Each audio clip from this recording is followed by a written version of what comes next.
في قديم الزمان، في واحد الدوار صغير وهادئ، كانت ساكنة واحد البنت سميتها ليلى.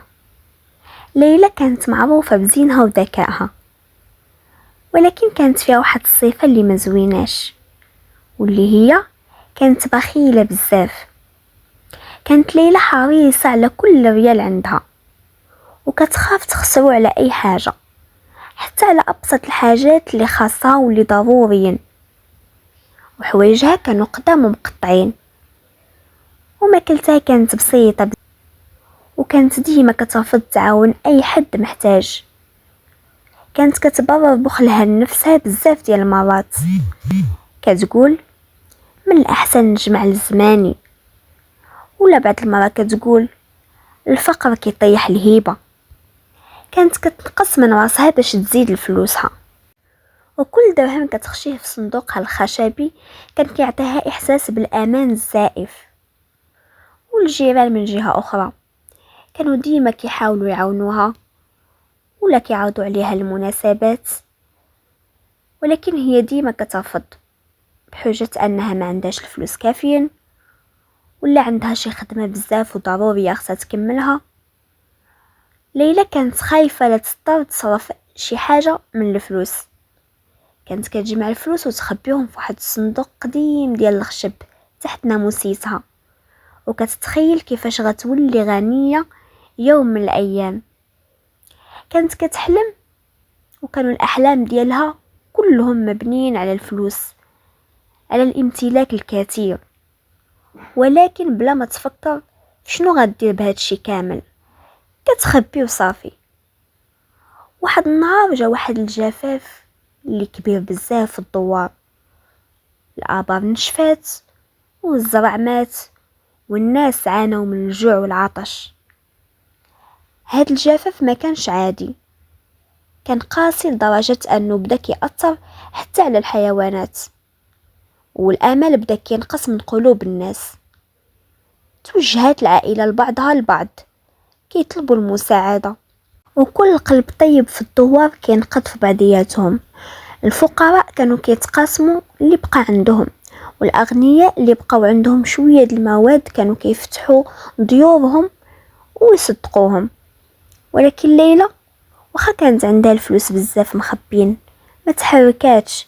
كانت كتراقب جيرانها وهما كيعانيو، وكتشوف وليداتهم وجههم شاحب من الجوع، وقلبها ما تأثرش.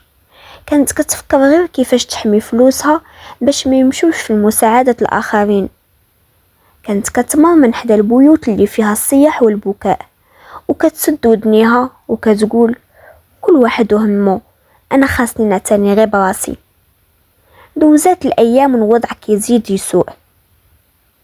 المرض بدا كينتشر بسبب سوء التغذية ونقص النظافة. بزاف الناس مرضوا، وبدا الضعف كيصيب الجميع، حتى الشبان والرجال الأقوياء. وفي واحد الليلة باردة ومظلمة وصلت نوبة ليلى.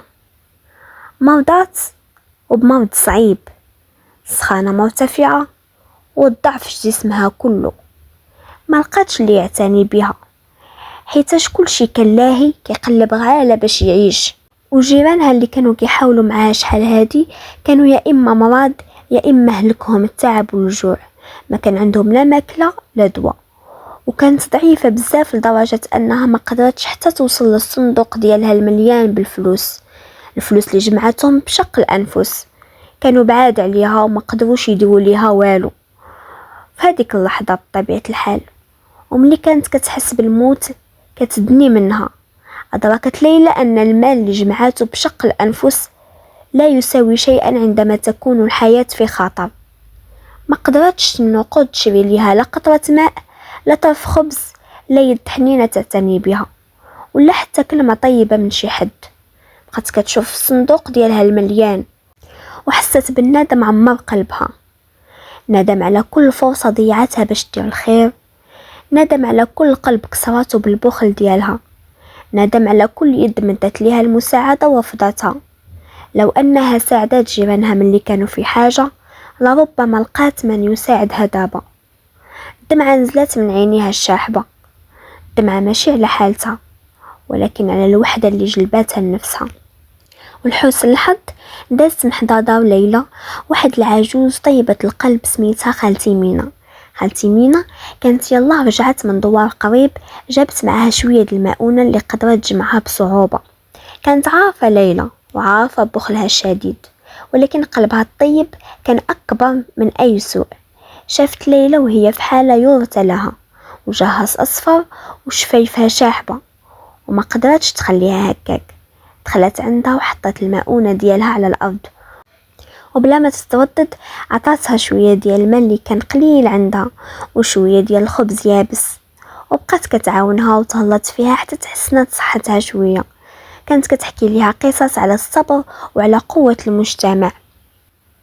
بعد هاد التجربة اللي جابتها على حافة الموت، تغيرت ليلى تماما، بحال شي قناع تهرس من على وجهها، وعرفت أن السعادة الحقيقية ماشي في جمع الفلوس، ولكن في مشاركتها والعطاء للآخرين. أول حاجة دارتها من اللي قدرت تنوض هي أنها فتحت الصندوق ديالها الخشبي، وبلا تردد بدات كتخرج الفلوس، ماشي باش تشري بيهم الحوايج ولا الذهب، ولكن باش تشري بها المؤونة لجيرانها، باش تعاون اللي مرض، باش تشارك في الجهود الجماعية لإصلاح البئر. وما بقاتش هي هذيك البنت البخيلة، بل ولات من أكرم الناس في الدوار، ومن أكثرهم مبادرة للمساعدة. تعلمت أن أغنى الناس هما اللي عندهم قلوب كريمة وعاطفة، ماشي اللي عندهم الجيوب عامرة بفلوس بلا قيمة. القصة ديالها ولات عبرة في الدوار كله، ولاو كيحكيوها للصغار باش يتعلموا أن الكرم هو اللي كيبني المجتمعات، وأن العطاء هو اللي كيجلب السعادة الحقيقية والبركة. وكانت هذه القصة ديال اليوم، نتمنى أنها تكون نالت الإعجاب ديالكم وخديتوا منها عبرة ولو صغيرة. إلى اللقاء مع قصة جديدة إن شاء الله، مع السلامة.